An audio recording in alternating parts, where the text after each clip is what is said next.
Hello. Hi, ladies and gentlemen. How are you doing today? I pray that all is well. I have with us today, that's joining us, his name is Jay Moore, and he's going to talk to you about overcoming obstacles in abuse and things that he's been through in his childhood up until his adulthood today. So thank you for joining us today. Enjoy. Hi, Jay. How are you doing today? I'm great. How are you? Doing absolutely wonderful. What would you like to share with our audience today?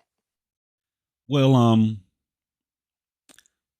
struggle is at least for me, struggle and overcoming obstacles is one of those things where it I kind of didn't realize my problems and issues and struggles until later on in life. I think one of the main reasons on how I got over those struggles is while I was going through them, I was a very dangerous kid naturally. So when I experienced abuse, experienced verbal or physical, when I experienced it, I took it like as a badge of honor. Like I'll get through this. I'm tough. I'm hard. Sort of that attitude. So I think that having that attitude is kind of what got me through the early years, teenage years, and into my adulthood. When my adulthood hit into those 20s, that's when I realized, like, man, I got some real problems. I think therapy is needed. So tell us a little bit about your childhood. What was your childhood like? Um, Early on, as a baby, going into uh, those years where you really don't know. I think at about 6 or 7 is when I realized my mother was addicted to drugs, mainly at that point cocaine. But even with that, I kind of had one of those childhoods where I was able to see the positive and negative. The negative didn't over drown me, which is another reason why I got through some of the stuff I got through, because I was surrounded by so many positive things. And in my childhood, I was afforded the opportunity to go places where other kids may couldn't afford to go, or parents just wasn't educated enough to send their kids to camp or send them away, you know, to a therapy camp and stuff like that. So I was afforded with opportunities like that that I was able to balance out all that negative I saw with the drugs, the crime, and the violence, and all that stuff, which a lot of us experience, but our particular life experience is a little bit different. Our paths are different. So, um, at about 7 or 8, I figured out my mom was on drugs, and what happened was we were living on in public housing at that time, and I went to a part of our house in the back of our pantry, and I saw it on the table. And when I saw it, I was kind of numb. Uh, I didn't really react any type of way. It set on me for a while because I had seen drugs, I had seen that type of stuff, I had seen it sold. Never seen someone close to me that I love use it. That was the big part. But I had seen it and been around it, so it rubbed off. And then when I realized how bad addiction is, which was later on in life, that kind of hit me hard. Even now, I say I'm grateful because I'm the oldest of 7 kids. My mom has 5, and I'm not going to put too much of their stuff out there. But I had siblings who were born with crack in their system, and luckily they turned out fine. So it seems, but I looked at like the stuff I went through, and I was like, I'm fortunate enough that I didn't have to go through that because they went through a little bit more than what I did in terms of that aspect. So I also looked at that too, and just throughout my childhood, because of my mom's addiction and because of that stuff, um, her attention and her care and those things that a mother should do wasn't there. So a lot of times when I was with her, I was pretty much running around on my own, getting into things, getting hurt. I remember in the summer of 1990, she wasn't watching me, and I flipped out of a swing because I was a flipper. I was a tumbler. I flipped out of a swing while I was moving. It's like 10 feet in the air, and I slipped. And right under that sewer was under the swing was a sewer cover, and I fell smack dead on the iron sewer cover, and I broke my arm. I shattered it. because when I saw myself falling, I tried to protect my face and my chest, and that impact just it messed up the whole from the elbow all to the wrist. I broke my arm. What was it So that was underneath the swing? a sore, Oh no. because back in the projects in those days, the playgrounds were leveled, high level, in order. So when it rained, they didn't want the rain to flood the playground. So sewer covers would be under certain parts of the wood chips and stuff like that to drain the water out. And they Okay. had one right under a swing. Seward. Oh, okay. Yeah. So that was one of the first major injuries that I had where I was physically hurt for a while. Right. She wasn't watching you. Wasn't paying attention, and I remember uh, probably 2 summers later we were about to cross the street, and like I'm gonna just be honest, like my mom, she was more verbally abusive when she was physically abusive, because the physical abuse was just her wasn't paying attention to me in terms of me getting hurt, but she was very verbally abusive, and I think she cursed me out, and I like snatched away from her, and I jetted across the street, and as I was jetting across the street, a car was coming. It was a red Corvette. It was coming at good speed, and I saw it, and I kind of like I didn't freeze, but I like slowed down. And as I'm running, the car is getting closer to me, and I try to jump out of the way, and I jump like probably 3 feet in the air. And instead of the car, it didn't hit me head on. What happened was the Corvette sits very low. So as I'm jumping, it hits me right on the butt, and it pops me in the air, and I flip. And like I land, because I'm a flipper. So I landed in a way where I wouldn't get hurt, and I got up. And everybody saw it. They're like, get back down on the ground, you're hurt. To me, things like that, I mean, I could have got killed that day because, if you know sports cars, they sit very low to the ground. If they hit you head on, they'll drag you right under. But luckily, I was thinking, and I was an active kid, and I jumped, and I went to the hospital. Doctors like, you're lucky. Like, I don't even know how you survived that. Um, but my childhood was very dangerous in terms of not only the getting hurt, but seeing the violence. Having family people that get murdered and get killed or hurt by gun violence. And the crazy part of that part of the story is at that particular time, it still didn't bother me like that. It kind of like rumbled off because to me that was normal. That's the stuff I was around. The interesting part to that is, I'm from Chicago, so in those days you had a lot of organizational gangs. Um, and I was never peer pressured by gangs, believe it or not. Actually, some of the gangs tried to keep me out of trouble, but that intrigued me more. A lot of them didn't pressure me. I was never peer pressured into doing anything mischievous or, in that aspect. All the things that I think I did, I wanted to do. I did it. But they kind of kept me away from the stuff, and even like Chicago's been known for shootings. In this time, shootings are random. You never know when it's going to happen, where it's going to happen. It's everywhere. And as an adult, I think I'm more afraid now than I was 25, 30 years ago. In that time period, you knew when a shooting was going to happen because it was organized. And if there was kids around, they wouldn't. Kids got hurt, but it wasn't like it is now. So that's those are the experiences from like 7 to 14, that time period, those ages. I know you said that you come from a mother and a father both in home with you. Was your father around during this time, or was he working a lot? So my mother and father were never together. They kind of had me, and like that was it. We're all from my mom's side of the family and my dad's side of the family are all from a project called Cabrini Green in Chicago. That's how they met, but they were never together. Um, I do have good memories of my father. I was around him when that age period I just named. He would, he was around. He would pick me up. But I think he didn't try to like get full custody of me or like try to get me until I was like probably like 13. And my father was a disciplinarian. And just to be honest with you, this was because he would, chastise me and spank me and whoop me out of anger and not out of discipline all the time. And so he was probably and he was a professional guy, managed 2 nursing homes, was very, had a very good background. But he didn't understand how to discipline a kid. And at the age of 13, when he tried to take control of me, I was mentally detached from him. So I didn't want to be with him or my mom. So that's when my grandmother and my uncle on my mom's side kind of stepped in and kind of like that. But my dad did teach me some things.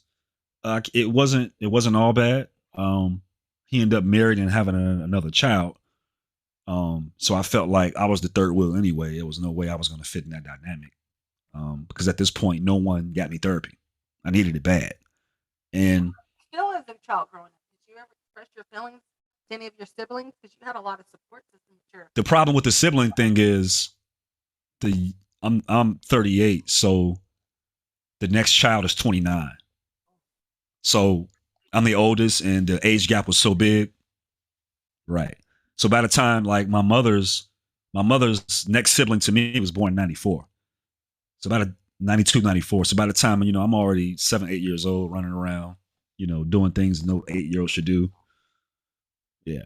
So we talk more now because now we all older. And none of the dynamic about my siblings now, none of them knew about my experiences because they were so younger. And a lot of it came full circle for them and helped them understand who their family is and what the dynamic is. And it's helped them with their therapy that they need. My story to them because they were never around. Like you said, So it was a little it was normal to you growing up, but did you ever feel alone? Did it affect you in school? How were you as a student in school? school, I was never traditional like educational guy. I think towards like the 7th and 8th grade, it started to show. Uh, like I can give you an example. When I was in 5th grade, I went to public school system, Chicago. So in 5th grade, I was in a split classroom with six. I'm sorry. In 6th grade, I was in a split classroom with 5th graders. And it was 37 of us in one classroom, and it was two different grades in one classroom. And that year, it really showed that I really needed help, more so from a therapy standpoint, because I think education should be therapeutic also. And when you're in a split classroom with 37 kids, it's a melting pot for behavior problems. So I had a little bit of anger and behavior problem because of the things I went through, and I realized that later on. I wasn't the worst kid, but I could really get going sometimes in the classroom. The interesting to that part is I could read very well. Yeah. I think that me reading very well, reading 2, 3 grades ahead of my grade level is what kind of kept me in school as long as I did. So there was some challenges, especially in elementary school with my behavior problem. Um, but academically, I wasn't the worst. I wasn't at the bottom. Could have did a little bit better, but because of the system I was in, I could read better than most of the classroom. So that's kind of how my education level was in elementary school. And in high school, I wasn't used to that type of freedom because now in high school, I had a summer job that my grandmother put me in with. So by the time I got to high school, I had already had 2 summer jobs, and I was making a little bit of money. I had a lot of freedom, was a little bit big headed, and there was nobody really there to keep a foundation under me. By that time, I was completely detached from my dad. He was on, doing his thing. My mom was completely strung out. My grandmother was getting older in her 60s, so she didn't have an energy to keep up with me. And my uncle, who was also part of my foundation, uh, he was the only one that understood me, and he did what he could, but he was a little bit older too. So I was kind of on my own in high school, and Because you went to live with your grandmother and your uncle when you were what, 14? actually, so to back up a little bit, my in 1994, my mother lost what they call Section 8. She lost her public housing. Yeah. So in that time, we had to move from public housing to my grandmother's house. My grandmother's from public housing too, but she worked and she was able to move out and buy a house. So we moved up. We moved into her house on the west side of the city during that time period. So I'd already been living with my grandmother for a long, long period of time.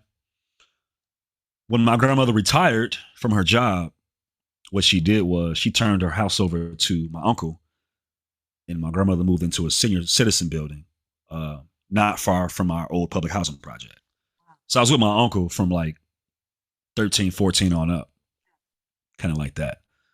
Um, so yeah, and even at that point, I think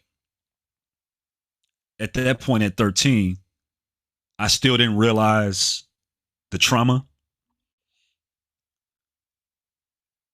I was probably at that point more impacted by the physical trauma. And I'll just touch on that for like a minute or two.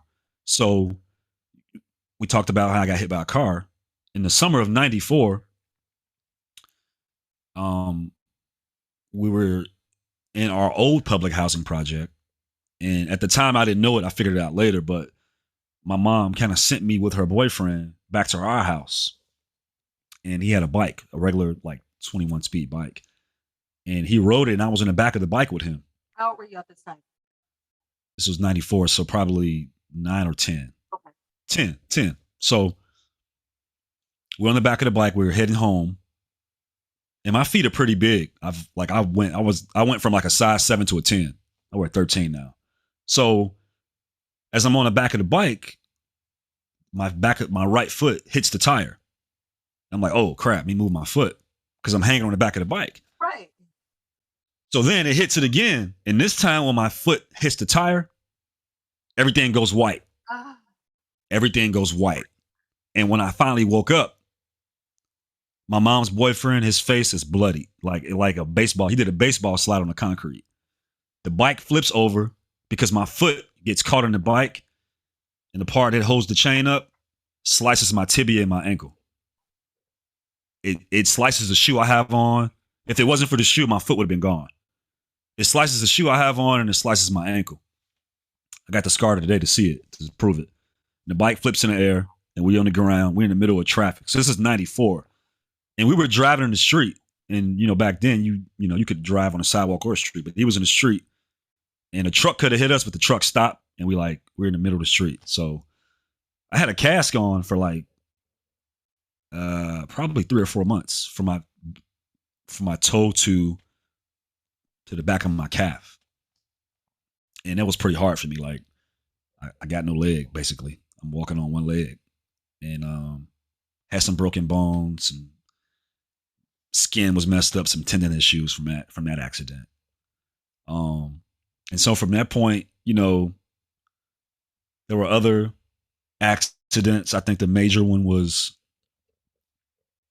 my right shoulder. I broke my collarbone. I think I had to be like 12 or 13. And I flipped off a gate, a 6-foot gate, and I slipped. And I'm going head first into the ground. And on this yard I was in, it was grass and it was, a slab of concrete. And I was heading straight towards the concrete. I was going head first. So I'm like, I'm about to get hit. So as I'm about to make impact, I move my neck to the side and I land smack on my shoulder. And it shattered so good, I couldn't feel it or hear it. When I knew I was hurt, I tried to get up and I couldn't lift my shoulder. So I shattered my collarbone completely. But yeah, I think people always ask me, am I left-handed? Because I eat with my left hand. I use it all the time. I had so many injuries on the right side of my body that sometimes it wasn't available for use. And I would compensate with my left side of my body. So I've used my left hand for probably like 25 years because I've had injuries from head to toe on my right side of my body. So that was kind of unique.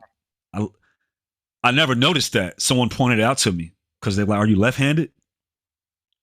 So even at that point, you can see the mind frame I was in because I had certain things. It may have hurt me physically, but I didn't understand the impact too much later on in life. Okay, let's talk about that. Yeah. So in terms of impact, I think a lot of what I went through even affected my relationship because I have 2 kids. And me and their mom are no longer together, but we were together for a long time. And I commend her very well because she did a great job. But when you, especially for men, they always say a mother's love is one of those things where it'll elevate you. I never had that. And I didn't realize it that it would affect that would affect my relationship with my mom, would affect me in terms of the dating market and being serious with a woman or marriage. It affected me so badly and I didn't realize it till it was way too late. So in my mind, because I'm strong, I've been through all of this, nothing can affect me. So this is probably right when I have my first kid. I was in a relationship with my kid's mother and I'm probably 22, 23. And So young, she even, huh? very young, very young. Yeah, very young. Very young, but at 22, I had pretty much been doing what I wanted to do and been on my own for 8 years at that point. Right. So she said, hey, you should go to therapy. She told me that straight up and she was spot on. But even at that point, I didn't realize it because when you don't know, you don't know. What is therapy? What were some of your behaviors that you were showing? Um, Aggressive, like a lot of anger, a lot of built up anger, a lot of built up anger because, and then a lot of it was sparked from I had completely shut my mother off because she was just really out of control. And when I tell people this, they say, "Oh, that's your mom." What those people don't understand is what I've seen in society is when a man doesn't take care of his responsibilities in terms of kids or is strung out or with just a deadbeat or whatever, he's a deadbeat and a sperm donor. But when a woman does that, oh, that's your mom. That's still your mom. That's all I ever got. And it's like, nah, it don't work like that. It worked both ways. I agree. So I shut my mom off. And what my mom would do is she would, because I shut her off, she would use my kid's mom to get to me. And it took a long time for my kid's mom to understand that. She didn't get it because she had a great relationship with her mom. So she didn't understand it. So that dynamic was just Chaos. it was just an accident waiting to happen. And it would cause more drama and confusion and arguments and anger and stuff like that.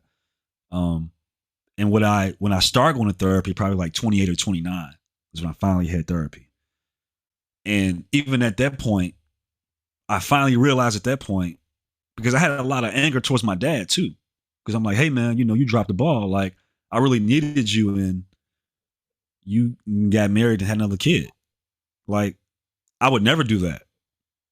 Like even in the scenario now, I've been single for 8 years because I knew that once me and my kids' mom split, my kids would need me, and there was no way I was going to go start another family, knowing that they still need me. It doesn't matter if we're not together or not.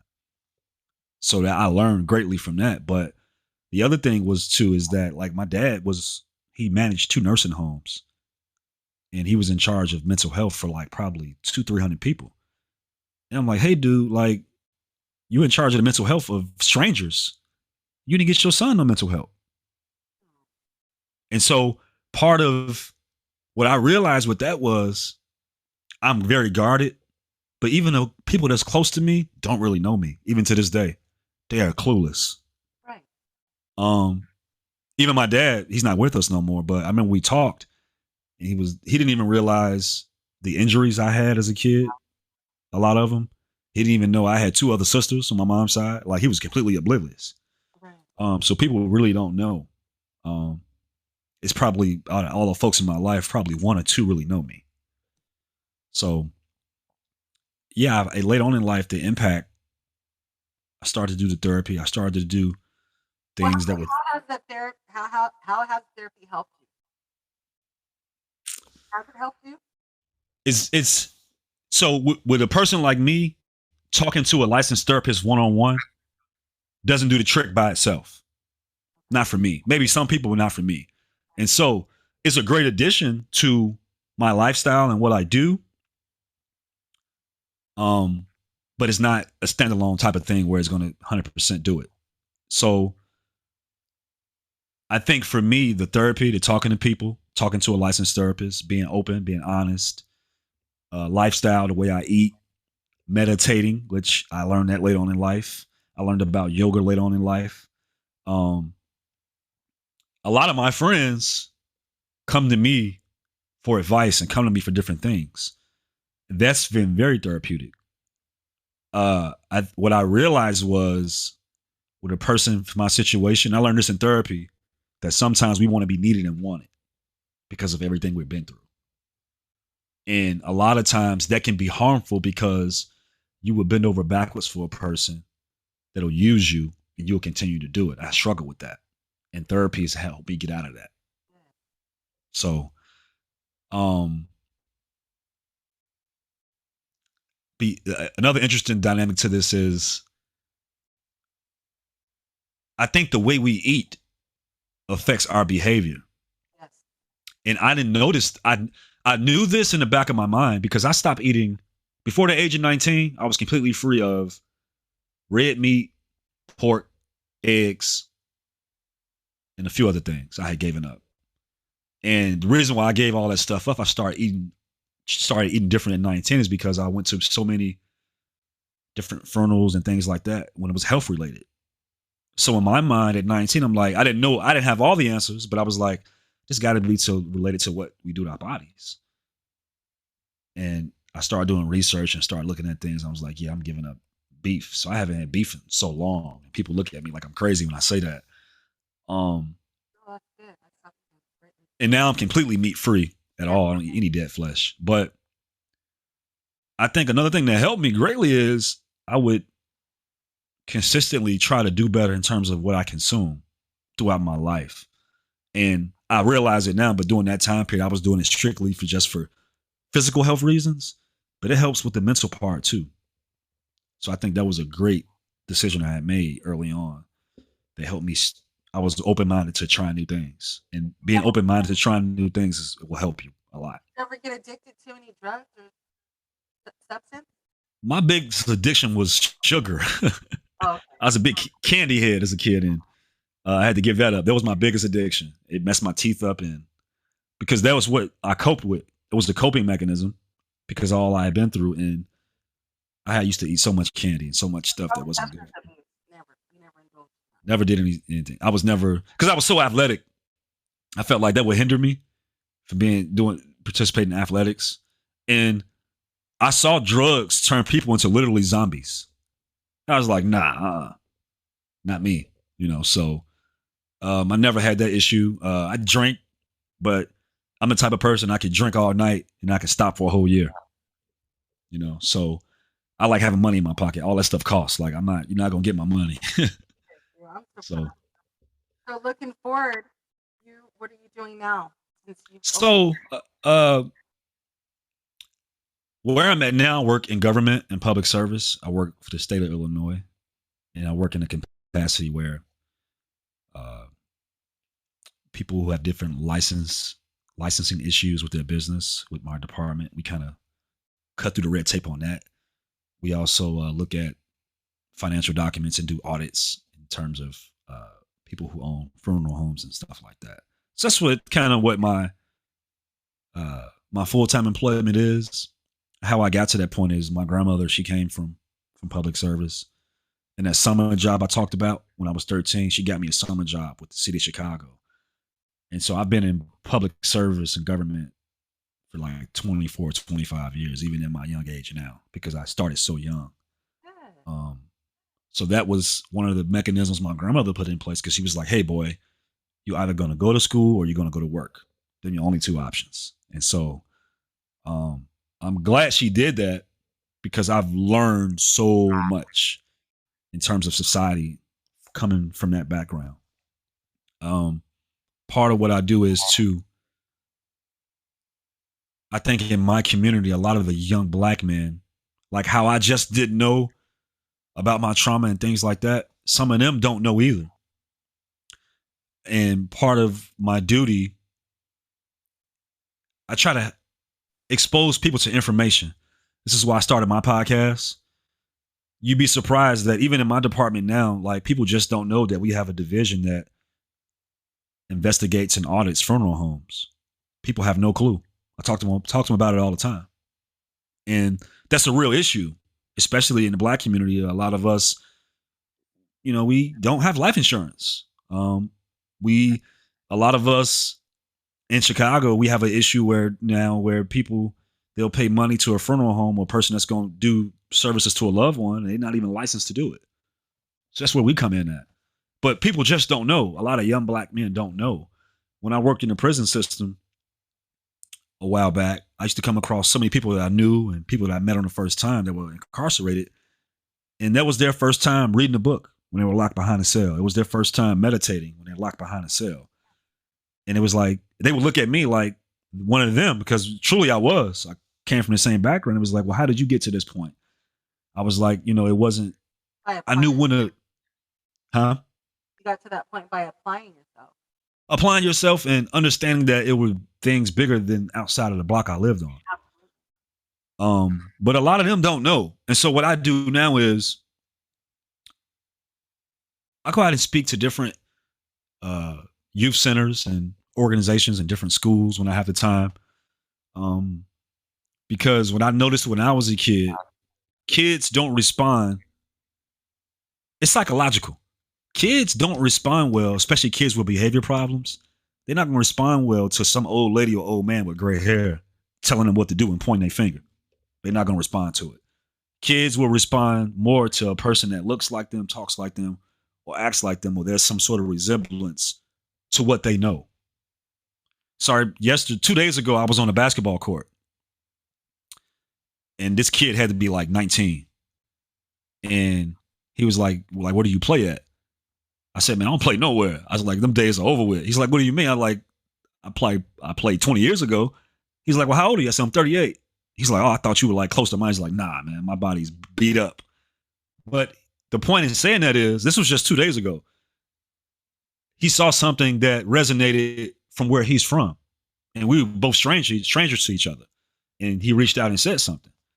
So that would be the type of kid, if he was a problem kid or had struggles or issues, that would who I would try to grab him and try to talk to him and try to show him things. In that aspect, in that angle, was very successful. I wish a lot of these government agencies and organizations would do that. A lot of them don't. Part of my upbringing and part of why I was able to make it out is because we had so many different opportunities to take part in. We had opportunities to go to camp for 2 or 3 weeks out of a summer, or have a summer job, or go to the youth center, or be part of the youth Olympics and things like that. So that helps, and you need to have people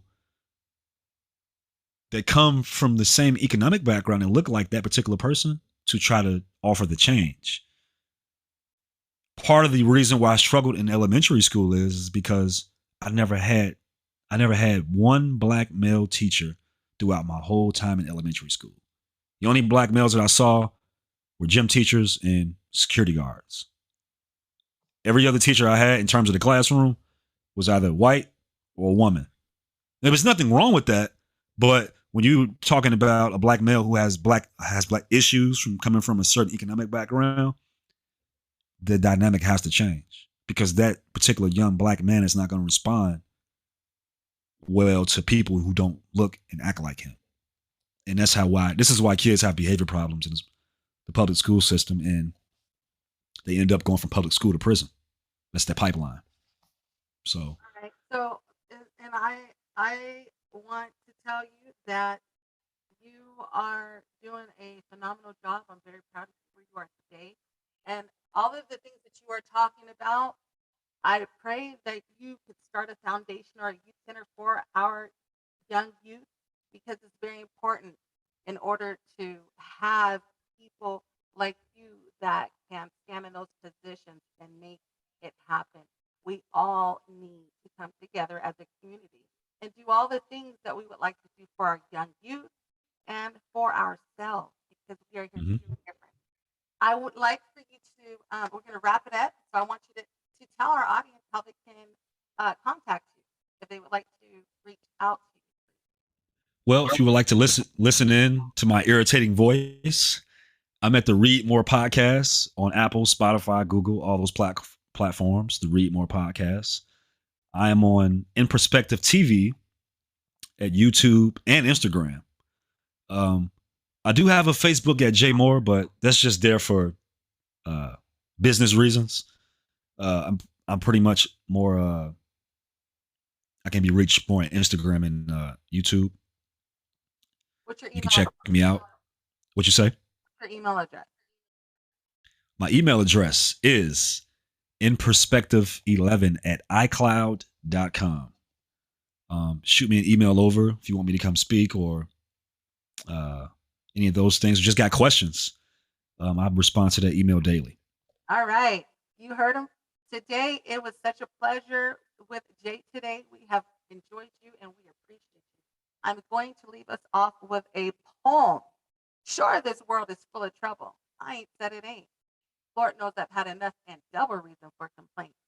Rain and storm have come to fret me. Skies are often gray. Thorns and brambles have come to beset me on the road, but say, ain't it fine today? What's the use in always weeping, making trouble laugh? What's what's the use in always keeping thinking of the past? Each must have his tribulations watered with his wine. Life, it ain't no celebration trouble. I've had mine, but today is fine. It's today that I'm living, not a month ago. Having, losing, taking, giving. It's time will sow. Yesterday, cloud of sorrow fell across the way. It may rain again tomorrow. It may rain, but stay. Ain't it fine today? Thank you so much for joining us, and I look forward to speaking with you later in the future. Thank you so much for having me. Have a wonderful day. Thank you, Jay. How you too. Enjoy.